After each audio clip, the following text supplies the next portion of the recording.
Cash-strapped state of Punjab, which is struggling to shore up when it comes to its coffers and has decided to increase VAT on fuel. Now, while the price of petrol has been increased by 61 paise per litre, the diesel prices have gone up by 92 paise per litre. The state government, which has also announced the withdrawal of rupees 3 per unit power subsidy given to consumers with loads up to 7 kW. Now, even if we talk about when it comes to the major decision by the Bhagwant Mann Sarkar, that has now been raised by 23 paise per kilometer. Furthermore, when it comes to the state that was unable to pay the salaries to the government employees until the 4th of September, this decision is now coming in to increase fuel prices. That was taken after a cabinet meeting that was convened by the chief minister to address when it comes to the financial challenges. Petrol पे हमने 61 पैसे और diesel पे हमने 92 पैसे का इजाफा किया है। इसी के साथ जो क्योंकि आम आदमी पार्टी की सरकार पंजाब में काम कर रही है और 300 यूनिट हम लोगों को मुफ्त बिजली देते हैं प्रति मंथ। तो पहले डबल सब्सिडी चल रही थी। डबल सब्सिडी ये थी कि 300 यूनिट के अलावा भी जिनका लोड अप टू 7 kg था, 7 किलो वाट से कम था, उनको 3 रुपए प्रति यूनिट और मुफ्त देने का फैसला किया गया था, लेकिन वो हमने विड्रॉ किया है। Now, with the increase in prices, the BJP has trained its gun both at the Aam Aadmi Party and the Congress Party, saying that the freebie model has proven to be destructive, and it is the same story that seems to be playing out in the states of Himachal Pradesh and Karnataka.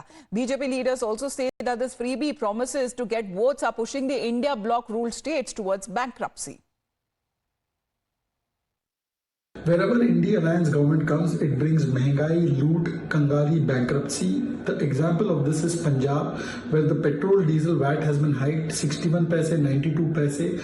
Electricity subsidy has been taken away from the consumers. That means there is a price rise that has been done. Liquor, which is premium liquor, those prices were reduced. This is because whether it's Congress or Aam Aadmi Party or India Alliance, wherever they go, they do loot, they spend money unwisely, and they take the state to financial bankruptcy, whether it's Punjab, whether it's Himachal, and then they tax the common man. This is like a jizya tax that they have imposed.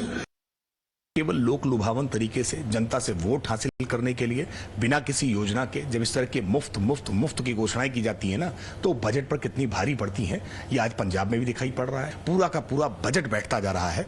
इसीलिए बिना विचारे जो करे सो पाछे पछताए, ये केवल सत्ता प्राप्ति के लिए हर प्रकार के लोभ लालच देने वाले लोग आज राज्यों का बेड़ा गर्क करने का काम कर रहे हैं। According to the India Bloc alliance partner, the Samajwadi Party, saying that the move by the Punjab government will further increase the burden on the Aam Aadmi. Punjab कृषि प्रधान स्टेट है पूरी तरीके से, और बेहतर कृषि की जाती है। अगर वहाँ कोई वैट जैसी चीज़ें बढ़ी हैं तो निश्चित तौर पे वहाँ के लोगों पे एक भार पड़ेगा। मैं इतना महसूस करता हूँ कि शायद वहाँ की सरकार इस पे नज़र रखेगी। अगर वैट बढ़ाई है तो जनता को और भी कहीं राहत देने की कोशिश करेगी।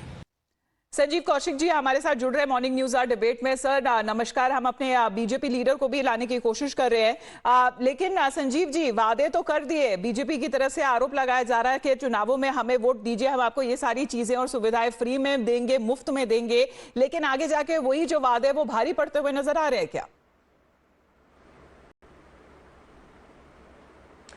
अमिता, किसी भी स्टेट गवर्नमेंट को ये अधिकार है कि वो अपने राज्य की कल्याणकारी योजनाओं का एक निर्माण करे और उसके हिसाब से उसके लिए काम भी करे। कई बार इस तरह की बातें होती हैं कि जब खजाने में कमी होती है तो फिर सरकार का ही ये कर्तव्य बनता है कि वहाँ किधर से कट करे और किधर राज्य के लिए जो योजनाएं चल रही हैं उसको लागू करे। इस मामले में यदि पंजाब गवर्नमेंट को ऐसा लगा कि नहीं हमारे खजाने में कमी हो रही है, तो निश्चित तौर पर उन्होंने अपने वैट के माध्यम से या डीजल और पेट्रोल पर जो मामूली बढ़त के माध्यम से उन्होंने अपने खजाने को दुरुस्त करने का काम किया है। इसमें बुरा क्या है? भारतीय जनता पार्टी के लोग लगातार ये इल्ज़ाम तो लगाते हैं कि फ्री बीज की राजनीति करती है आम आदमी पार्टी, लेकिन वो अपने स्टेट में, उनके जहाँ पे स्टेट में गवर्नमेंट है वहाँ लाडली बहना से लाडली भैया तक मामूली बोल रहे हैं, बढ़त है, वो शायद आम आदमी के लिए ना हो। अब जो मामूली बढ़त तो आप कह रहे हैं, लेकिन जब तक लोगों को अपनी सैलरी नहीं मिलेगी या उसमें कोई बढ़त नहीं मिलेगी तो आखिरकार वो एक्स्ट्रा पैसे कहां से देंगे? अब वही तो बात हो रही है। बीजेपी कह रही है कि यही कहानी कर्नाटक में देखी जा रही है, हिमाचल प्रदेश में देखी जा रही है और पंजाब में अब देखी जाएगी। अमिता घेरने के लिए आम आदमी पार्टी को घेरे भारतीय जनता पार्टी, हमें कोई एतराज नहीं है। लेकिन ये भी हमें कहने में कोई गुरेज नहीं है कि 2014 में जब कांग्रेस पार्टी सरकार छोड़ के गई थी और भारतीय जनता पार्टी आई थी, उस समय विदेशी कर्ज जितना था उससे 3 गुना पिछले 10 वर्षों में भारतीय जनता पार्टी ने कर्ज से हिंदुस्तान का बेड़ा गर्क कर दिया है। हर व्यक्ति के सर पे कम से कम लाख रुपए से ज्यादा का कर्ज है आज के वक्त में, यदि आप हिसाब जोड़ के देखें तो। फिर भी काम कर रही है ना, डंके की चोट पे कह रही है कि हम अर्थव्यवस्था को दुरुस्त कर रहे हैं, जन कल्याणकारी योजनाएं कर रहे हैं। काम तो कर रही है सर, लेकिन लोगों के ऊपर भार बढ़ाकर काम फिर किस तरीके का काम? या तो फिर इस तरह के चुनावी वायदे ना करें कि आपको ये सारी सुविधाएं मुफ्त मिलेंगी, आप हमें वोट दीजिए, हमारी सरकार बनने दीजिए। अब फाइनेंशियल बर्डन तो होगा ना सर, मिस कैलकुलेशन हो गई क्या सर? अमिता ये कहना चाहती हैं आप कि कोई भी पार्टी या भारतीय जनता पार्टी से मैनिफेस्टो दिखा के बनाए अपना कि हम अपने राज्य के लोगों को क्या देंगे और क्या नहीं देंगे? किसी भी पार्टी को ये अधिकार है कि वो मैनिफेस्टो बनाए और उसके आधार पे वो काम करे। दिल्ली के बारे में कहा जा रहा है कि दिल्ली डूब गई, खत्म हो गया, बर्बाद हो गया। लगातार दिल्ली के बच्चे पढ़ रहे हैं अच्छे स्कूल में, स्वास्थ्य भी बेहतर है, शिक्षा भी बेहतर है, बच्चों को, औरतों के लिए बसों में फ्री यात्राएं भी है। यहाँ क्या इस तरह की स्कार्सिटी है? कई बार जो दिखाई नहीं देता उसके वजह से इस तरह की परिस्थितियां पैदा होती है और सरकार का ही काम है ये। वैट दे दे, भारतीय जनता पार्टी केंद्र में बैठी हुई है, जितना बकाया है कम से कम पंजाब सरकार को दे दे, यही काफी राहत मिल जाएगी। सैलरीज तो पहले क्रेडिट हो अकाउंट में सर। आप देख रहे हैं वहां पे जो लोग हैं, कम से कम हिमाचल में, वो किस तरह से आकर सड़कों पे आकर बैठ गए सर। उनकी आगे की ईएमआईज है जो रुकी हुई है, वो कैसे पे करेंगे? निश्चित तौर पे संकट की घड़ी है, राज्य सरकार उसके लिए या उसको बैलेंस करने के लिए वो लगातार प्रयास कर रही है और उसके तमाम उन रास्तों को भी तलाशने का प्रयास कर रही है जिससे वो उसके खजाने में इस तरह की जो उथल पुथल हुई है उसको वो दुरुस्त करे। लेकिन इसका मतलब यह भी नहीं है कि भारतीय जनता पार्टी जो लगातार फ्री बीज, भारतीय जनता पार्टी एक बार अपने आईने में झांक के देख ले कि वो क्या कर रही है।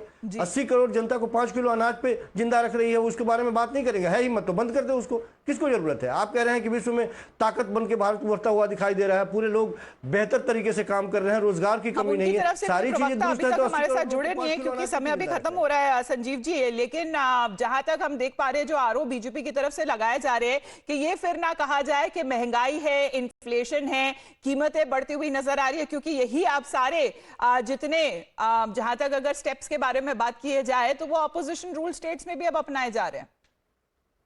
कोई राहत मिलेगी सर? अगर एक जगह आपने कीमतें बढ़ाई हैं पेट्रोल और डीजल की, तो दूसरी तरफ कोई राहत देगी क्या सरकार?